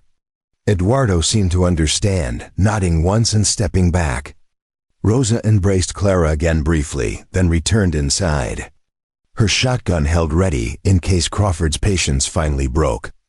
They rode out as Eduardo had directed, moving at a walk to minimize noise, using shadows and buildings to mask their passage. The 2 horses breathed quietly, well-trained and calm, as Yanaba guided them through back streets toward the western edge of town. Clara rode behind him, her hand resting on the shotgun across her saddle, her eyes constantly scanning for threats. They had cleared the last buildings and were approaching open country when a voice called out from the darkness behind them. "Leaving so soon, Iron Hand? And taking my property with you?" Yanaba reined in hard, turning to see Jackson Crawford step into moonlight with 4 men flanking him, all armed and looking eager for violence. Crawford's expression was calm and cold, the face of a man who had planned this confrontation and felt confident about the outcome. "She is not your property," Yanaba said quietly, his hand moving toward the rifle. "She is not anyone's property." "Walk away, Crawford, while you still can," Crawford laughed, pulling his coat aside to show the matched revolvers at his hips. Big words from a man who was outnumbered 5 to 2. "Here is what is going to happen. You are going to hand over the woman, then you are going to ride out of this territory and never come back. Do that, and you get to live. Refuse, and we kill you right here and take her anyway." Clara raised her shotgun, the barrel steady despite her fear. "You will have to kill us both, Crawford. And even if you do, you think this ends here. Yanaba has friends, people who will come looking if we disappear. You are not as powerful as you think." Brave words from a woman who was chained on an auction platform 3 days ago. Crawford replied, his men spreading out to create a crossfire position. But courage does not stop bullets. The standoff held for heartbeats that felt like hours, 5 armed men against 2. Mathematics that strongly favored Crawford's group. Yanaba calculated angles and odds, knowing that if shooting started, he might take down 2 or 3 before being killed. But Clara would almost certainly die in the crossfire.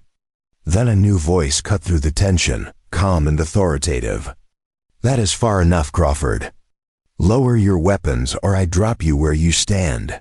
Everyone turned to see Malcolm Sutherland emerge from shadows on horseback, flanked by 6 of his ranch hands, all armed with rifles trained on Crawford's men. The rancher's face showed grim satisfaction at having anticipated Crawford's move and positioned himself accordingly. "Sutherland," Crawford said, his confidence cracking slightly, "this does not concern you. It concerns me when someone threatens my new employee and his traveling companion on a public road." Sutherland replied coldly, "Yanaba Ironhand works for me now, which means he is under my protection. You want him or the woman, you go through me and my men." Feel lucky tonight, Crawford. The mathematics had shifted dramatically. Crawford's 4 men faced 6 rifles held by experienced fighters who had the advantage of position and preparation. Crawford was many things, but he was not stupid enough to start a gunfight he would certainly lose. His face twisted with rage, but he slowly raised his hands in surrender. This is not over, Sutherland. You are making powerful enemies. I already have powerful enemies, Sutherland replied. One more does not concern me. Now get out of my sight before I decide leaving witnesses is a mistake. Crawford and his men backed away slowly, then turned and melted into darkness, their retreat accompanied by muttered threats that carried no real weight. Sutherland watched them go, then turned his attention to Yanaba and Clara. Seems I arrived just in time, the rancher observed. Eduardo sent word you might need escort leaving town. Smart man, that Mexican. Thank you, Yanaba said simply. I owe you. You owe me nothing until you hear my proposal, Sutherland interrupted. Ride with me back to the ranch. We have much to discuss about Vargas, about what you learned from the cattle killers, and about what happens next. I think our interests align more than you realize. Yanaba exchanged a glance with Clara, seeing his own thoughts reflected in her expression. Sutherland was offering exactly what they needed, resources and protection, and a base to plan from. The rancher might be ruthless and prejudiced, but he was also pragmatic and capable. For now, that would be enough. We ride with you, Yanaba agreed. And yes, we have much to discuss. They rode north through darkness towards Sutherland's ranch, leaving Santa Rosa and Crawford's threats behind. Moving toward a confrontation with Vargas and Cordova that would require every skill they possessed, and more courage than either of them knew they had. But riding together, armed and determined, no longer alone in their quest for justice against men who had made suffering and slavery their business. The Desert Rose trading post burned against the pre-dawn sky. Flames consuming years of ledgers that documented human suffering reduced to columns of profit and loss. Yanaba stood in the street, watching the fire climb toward heaven, his rifle still warm from the firefight that had ended Vargas's operation permanently. Beside him, Clara held the turquoise pendant in her palm, the eagle carving catching firelight like it had caught sunlight at the auction that seemed a lifetime ago. 9 days of planning with Sutherland had led to this moment. The rancher had provided 12 men, weapons, and information gathered from sources throughout the territory. The assault had been swift and brutal, Sutherland's men moving with military precision, while Yanaba and Clara infiltrated from the rear. Inside the burning building, Vargas's body lay where he had fallen, shot 3 times while reaching for a weapon he never cleared from its holster. Before the fire consumed everything, they had freed 17 people held in the basement, mostly women and children waiting to be sold. Is it finished? Clara asked quietly, watching embers spiral into the lightning sky. Not yet, Yanaba replied, thinking of Cordova still operating from his sanctuary in Chihuahua. But we stopped this part. Saved these people. That counts for something. Sutherland approached on horseback, his face smudged with soot and satisfaction. My men are loading the freed captives onto wagons. We will take them to Fort Stanton. As for Vargas's remaining associates, those who survived are scattered and broken. Without their leader, the network is finished in this territory. What about Cordova? Clara pressed. He is still out there. Cordova is beyond our reach, Sutherland said bluntly. He operates under protection in Mexico. You want him, you ride into a foreign country without authority and probably die in the attempt. Then we go alone, Yanaba said simply. Clara and I, we track Cordova to Chihuahua, we end him, and we make sure no more families suffer what ours did. Sutherland studied them both, then pulled out a leather pouch heavy with coins. $500. Take it, buy supplies and information, and try not to die stupidly. If you succeed and make it back, there's always work for people with your skills. The ride to Chihuahua took 12 days through increasingly hostile territory. They moved carefully, using skills Yanaba had honed during his years of isolation, avoiding main roads and populated areas. Clara proved herself capable beyond expectations, handling hardship without complaint and demonstrating shooting skills that improved daily. They found Cordova in a village called San Miguel del Rio, operating from a fortified hacienda surrounded by walls and armed men. For 3 days, Yanaba and Clara observed from hidden positions, learning patterns and routines. Cordova kept his captives in a stone building behind the main house, barred windows showing 43 faces pressed against iron. They waited until the darkest hours before dawn. Yanaba moved first, crossing the compound walls using rope and hooks. Clara followed with surprising grace. The stone building had 2 guards, both dozing. Yanaba eliminated them quietly, then picked the lock. Inside, 43 pairs of eyes stared at him with hope and terror. "I am here to free you," Yanaba said in Spanish. "Follow me quickly and quietly." They moved toward the eastern wall where Yanaba had prepared an exit route. The alarm raised when they were halfway to freedom. Gunfire erupted. Yanaba returned fire, buying seconds for the captives to reach the wall and begin climbing. Clara provided covering fire from her position, her shotgun devastating at close range. Then Yanaba saw him, Vicente Cordova, emerging from the main house with a rifle.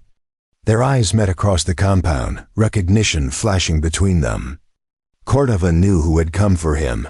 "Get them out," Yanaba shouted to Clara, then charged directly at Cordova. They met in brutal close combat, trading cuts and blocks with their knives, both bleeding from wounds. Cordova was laughing, enjoying the fight. "You came all this way to die for strangers," Cordova panted.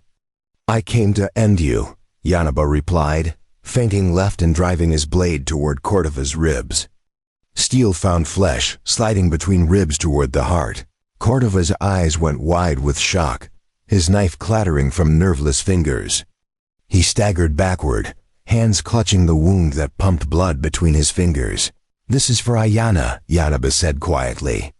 "For my sister and everyone else you destroyed." Cordova collapsed, his life spilling onto Mexican soil while around them his operation burned and freed captives fled into hills with Clara guiding them toward safety.